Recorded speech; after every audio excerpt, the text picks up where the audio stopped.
शेतात नवीन नवीन प्रयोग करणं हे बाबांचं आवडतं काम। बाबा म्हणजे खडसे साहेब। खरं कृषी मंत्री असताना देखील वेगवेगळे प्रयोग करणं, वेगवेगळ्या माध्यमातून संशोधन करून नवीन नवीन रोपांच्या प्रजाती तयार करणं किंवा त्याच्यावर संशोधन करून आपण कृषी क्षेत्रामध्ये नवीन काय करू शकतो किंवा उत्पन्न वाढीसाठी नवीन काही तंत्रज्ञान आपण वापरू शकतो का, ही त्यांची आवड। या आवडीच्या माध्यमातूनच या शेतामध्ये तुम्ही बघू शकता ते हे खजूराची शेती आहे। त्यांनी खजूर उत्पादन हे मुक्ताईनगर सारख्या ठिकाणी पण सक्सेस करून दाखवलं आणि ह्या माध्यमातून आज आम्ही लाखोंचं उत्पन्न ह्या खजुरापासून घेऊ शकतो शेतीमध्ये। तशीच एक आगळी वेगळी त्यांची आवड त्यांनी गेली कित्येक वर्ष झाले ही टिकवून ठेवली आहे आणि आमच्या शेतामध्ये एक नवीन संशोधन त्यांनी करून हे रुजवलेलं आहे। हे आहे दुधी भोपळा। दुधी भोपळा म्हणजे सगळ्यांना माहिती असेल, हा भोपळा आपण छोटा किंवा 1 फुटाचा भोपळा बघितला असेल। बाजारामध्ये 1 फुटाचा भोपळा जास्तीत जास्त आपल्याला बघायला मिळतो। रोज सकाळी याचं आपण रस बरीच लोक पितात। त्याच्या अनेक आयुर्वेदिक फायदे आहेत। ते मला इथे सांगण्यापेक्षा तुम्ही सगळ्यांना माहिती असतील, कारण हे आयुर्वेदिक फायदे बघून दुधी खाणं किती शरीरासाठी चांगलं असतं, पित्तनाशक वगैरे याच्या बऱ्याचशा त्यातल्या फायदे दुधी भोपळ्याचे आहेत। पण ही एक आगळी वेगळी दुधी भोपळ्याचा हा वेल आहे। जवळजवळ या वेलाला 5 फुटापर्यंतचे भोपळे लागतात।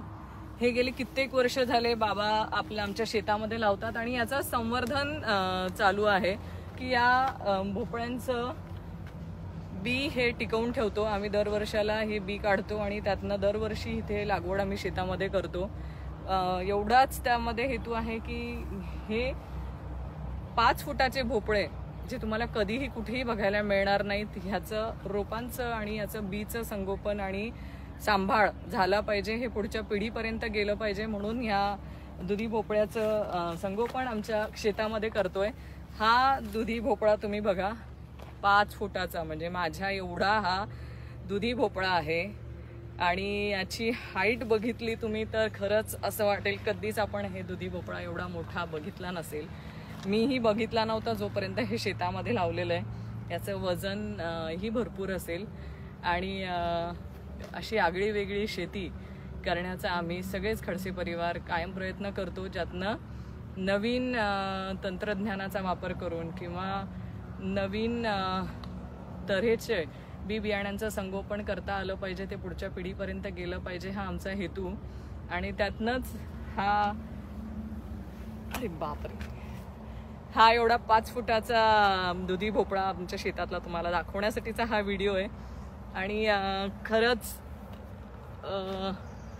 एक चांगल्या रीतीने चांगलं बी किंवा रोप संगोपन करण्याचं काम आम्ही इथे करतोय। आणि तुम्ही देखील ह्या दुधी भोपळ्याला बघायला इथे येऊ शकतात।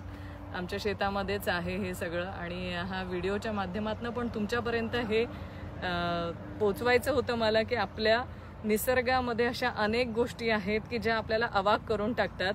त्यातलीच ही एक गोष्ट आहे, 5 फुटाचा दुधी भोपळा ही खूप मोठी गोष्ट आहे आणि त्याच्यासाठी तुमच्यापर्यंत हा पाठवण्यासाठीचा हा व्हिडिओ। धन्यवाद।